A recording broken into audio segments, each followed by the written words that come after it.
সুপ্রিয় দর্শক আসসালামু আলাইকুম, কেমন আছেন সব? আশা করি আল্লাহর রহমতে ভালো আছেন। চলে এলাম আজকে একটা নতুন রেসিপি নিয়ে। চলুন তাহলে দেখে নিন আজকে রেসিপিটি। আজকে বানিয়ে নেব দুই ধরনের তাল দিয়ে রেসিপি। এর জন্য প্রথমে একটা তাল নিয়েছি, তালটাকে এরকম খোসাটা ছাড়িয়ে নিয়ে এরকম চালনির উপরে একটা অল্প অল্প জল দেবো, বেশি জল দেওয়ার প্রয়োজন নেই। এরকমভাবে ঘষে নিলে তালের যে কাঁচটা সেটা বেরিয়ে যাবে, আর এখানে চালারও প্রয়োজন হয় না। এরকমভাবে খুব সুন্দরভাবে চালনির সাহায্যে, এরকম টিনের চালনি থাকলে খুব সহজেই কিন্তু তালের শাঁসটা বেরিয়ে যায়। এরকমভাবে আমি একটা বাটির মধ্যে নিয়ে নিয়েছি। এখন এখান থেকে কিছুটা পরিমাণে তালের পাল্প আমি একটা কফি কাপের মধ্যে নিয়ে নিচ্ছি। এখানে 1 কাপ তালের পাল্প নিয়েছি। এর মধ্যে আমি দিয়ে দিলাম সুজি, চালের গুঁড়ো, চিনি। এখানে চিনির পরিমাণটা আপনার সম পরিমাণে দেবেন, যেমন মিষ্টি খাবেন সেই হিসাবে চিনির পরিমাণটা দেবেন। চালের গুঁড়োটা এখানে আমি বেশি পরিমাণে দিচ্ছি, 1 কাপ মতো চালের গুঁড়ো। 1/2 কাপ গমের আটা কিংবা ময়দা যেটাই হোক ব্যবহার করবেন, আমি এখানে গমের আটা ব্যবহার করেছি। এখন এটা ব্যাটারটা ভালোভাবে মেখে নিলাম। এরকম পাতলা একটু এরকম লিকুইডভাবে এটা মেখে নেওয়া হয়েছে। অন্যদিকে ওভেনে কড়াই বসে, কড়াইতে পর্যাপ্ত পরিমাণ তেল দিয়ে তেলটা ভালোভাবে গরম করে নিলাম। এখন বড়াগুলো এরকম শেপ করে দিয়ে দেবো। এরকমভাবে মিডিয়াম ফ্লেম করে নিয়ে ব্রাউন কালার করে ভেজে নেব। এখানে এমনভাবে ভাজতে হবে একটু সময় নিয়ে, যাতে ভেতর দিক পর্যন্ত সেদ্ধ হয় এবং ভাজা হয়। এরকম খুব সুন্দরভাবে মিডিয়াম ফ্লেম করে তালের বড়া ভেজে উঠিয়ে নিলাম। একই রকমভাবে সবগুলো ভেজে উঠিয়ে নেব। অন্যদিকে তালের রস বড়া তৈরি করে নেব। এর জন্য প্রথমে আমি তালের পাল্প একটা বাটির মধ্যে নিয়ে নিয়েছি। এটাকে ওভেনে বসে তালের পাল্পটা গরম করে নিচ্ছি। এখানে আমি এক্সট্রা কোনো আর এখন জল ব্যবহার করছি না, পরে দুধ এখানে ব্যবহার করব। এখানে 4 চামচ মতো চিনি ব্যবহার করছি।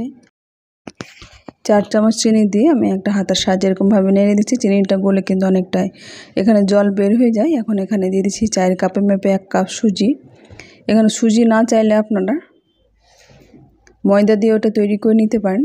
আমি সুজি দিয়ে এটা তৈরি করছি। সুজি দিয়ে একটা আলাদা রকমের ফ্লেভার আসে।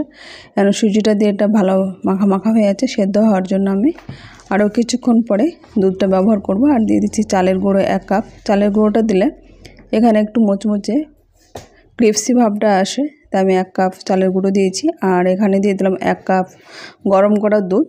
সেটা দিয়ে সুজিটা যাতে সেদ্ধ হয় তাই আমি এটা দিয়ে এটা একেবারে মাখা মাখা হয়ে গেলে দুধটা দিতে দিতে সুজির মধ্যে টেনে নিয়েছে। এখন এটা নেড়ে চেড়ে ওভেন বন্ধ করে দেব। এটা নেড়ে চেড়ে ওভেন বন্ধ করে ঢাকা দিয়ে দেব। এটা মোটামুটি 10 থেকে 15 মিনিটের জন্য একটা মাটির ঢাকনা দিয়ে এটা ঢেকে দিলে অনেকটা সফট হয়ে যায় এবং সুজিটা সেদ্ধ হয়।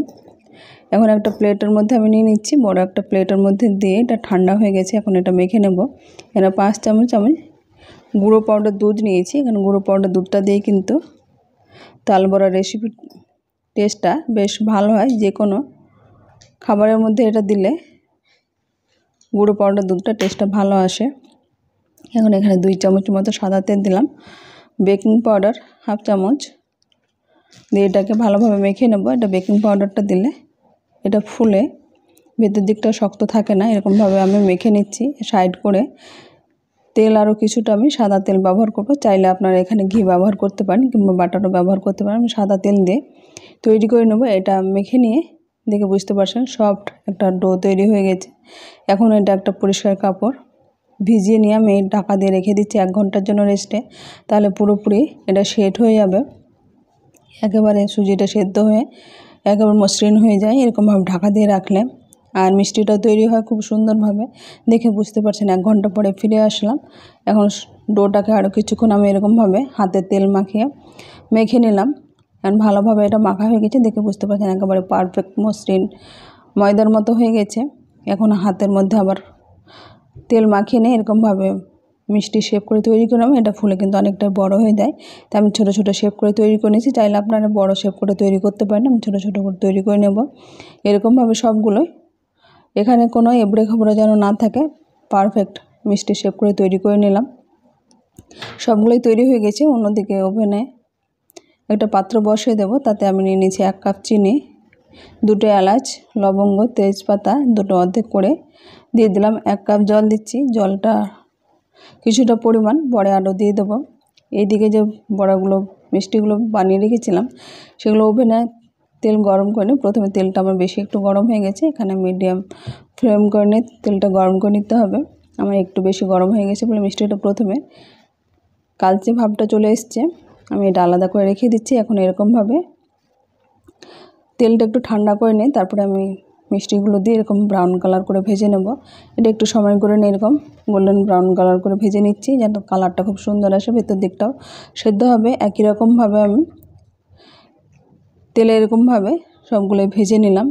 এদিকে ওভেনে এটা বসে চিনিটা গড়ে গেছে, এর মধ্যে আমি এক ফালি লেবুর রস দিয়ে দিলাম। লেবুর রসটা দিলে কিন্তু মিষ্টির ফ্লেভারটা খুব সুন্দর আসে। এরকম জাস্ট একটু চ্যাটচ্যাটে ভাব আসবে, আঠালো হবে, সেই অবস্থায় আমি ওভেন বন্ধ করে দেবো। এরকম গরম গরম অবস্থায় মিষ্টিটা ভেজে নিয়ে এর মধ্যে আমি দিয়ে দেবো। সবগুলো মিষ্টি কিন্তু এর মধ্যে আমি দিইনি, যেহেতু আমি 1 কাপ চিনি দিয়েছি। এখানে সবটার জন্য তৈরি করতে হলে 2 কাপ চিনি ব্যবহার করতে হতো, যেহেতু এখানে ভাজার পরে এটা খেতে কিন্তু ভালো লাগে, তালবড়ার শেপ হয়ে আসে খেতে কিন্তু এটা যেহেতু মিষ্টি থাকে তাই এটা ভালো লাগে এরকমভাবে। এখন আধ ঘন্টা পরে আমি দেখাচ্ছি একটা সার্ভিং বাটিতে উঠে খুব সহজে তৈরি হয়েছে তালবড়া রেসিপি। আমার রেসিপিটি কেমন হয়েছে অবশ্যই কমেন্ট বক্সে জানাবেন। আজ তাহলে এ পর্যন্ত, ফিরে আসছি নতুন